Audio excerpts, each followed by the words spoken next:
sih ngejar-ngejar saya dikasih tahu.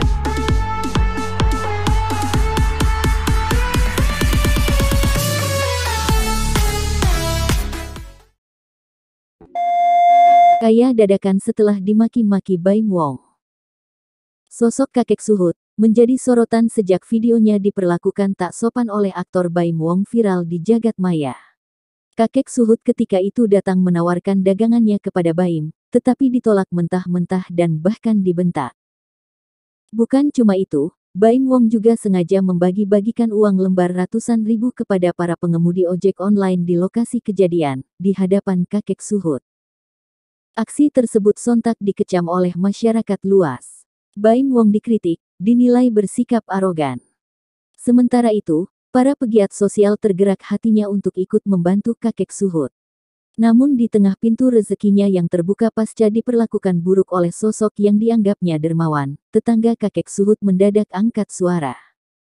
Dikutip dari Grid ID, dia adalah Yuli, yang mengaku sebagai tetangga kakek Suhut.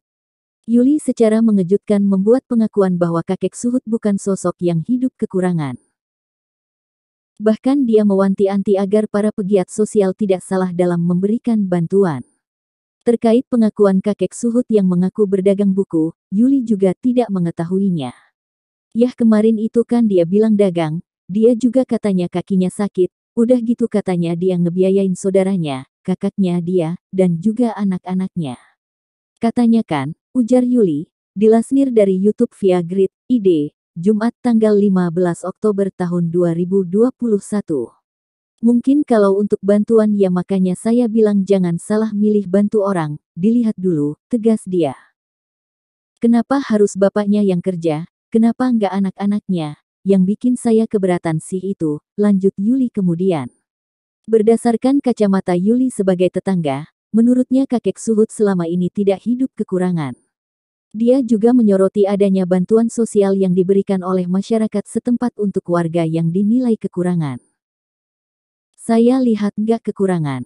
Apa yang diomongin dia itu nggak kekurangan, kan dia masih bisa jajan, traktir, saya juga nggak ngilangin sering dikasih jajan anak-anak, katanya.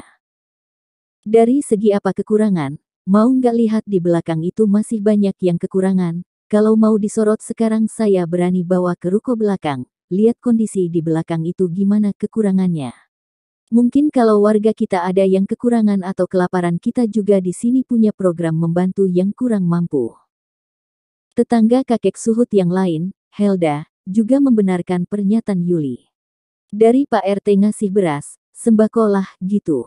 Jadi saya sempat kaget Pak Suhut ngaku tidak mampu, sahut Helda. Mengenai profesi kakek Suhut sebagai seorang pedagang buku seperti jus sama secara berkeliling, Yuli pun mengaku tak tahu. Masnya juga nanya dagang, ya kita juga bingung ngejelasin kalau dagang, karena nggak pernah kelihatan, kita nggak tahu di sini nggak ada yang pernah lihat, ungkap Yuli. Menurut kesaksian tetangga lain, kakek Suhut juga pernah mengatakan bahwa dirinya memiliki asuransi. Dia kakek Suhut sendiri yang bilang kalau dia tiap bulan punya asuransi pensiun, tutup Mela. Namun demikian, perlu dicatat bahwa yang tahu tentang kebenaran serta kemampuan seseorang adalah orang yang menjalani. Hikmah yang didapat kakek Suhut dari kejadian yang menimpanya, yakni pintu rezekinya yang terbuka. Kakek Suhut menerima suntikan dana dari beberapa pegiat sosial, yayasan sosial, dan individu yang merasa iba hingga tergerak hatinya untuk menolong.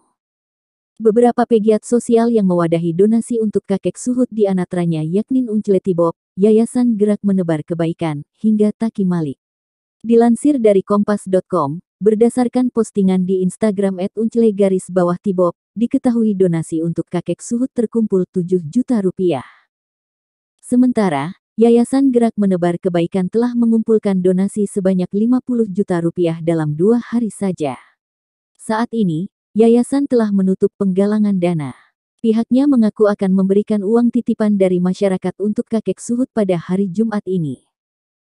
Di sisi lain, penggalangan dana lain dipelopori oleh Taki Malik, selebgram penghafal Al-Quran. Penggalangan dana dilakukan melalui laman kitabisa.com dalam waktu 7 hari dengan target 50 juta rupiah.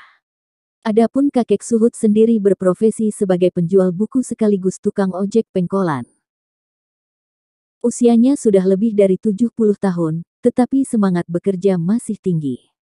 Kakek Suhut membutuhkan dana untuk pengobatan kaki hingga nekat menawarkan dagangannya kepada Baim Wong.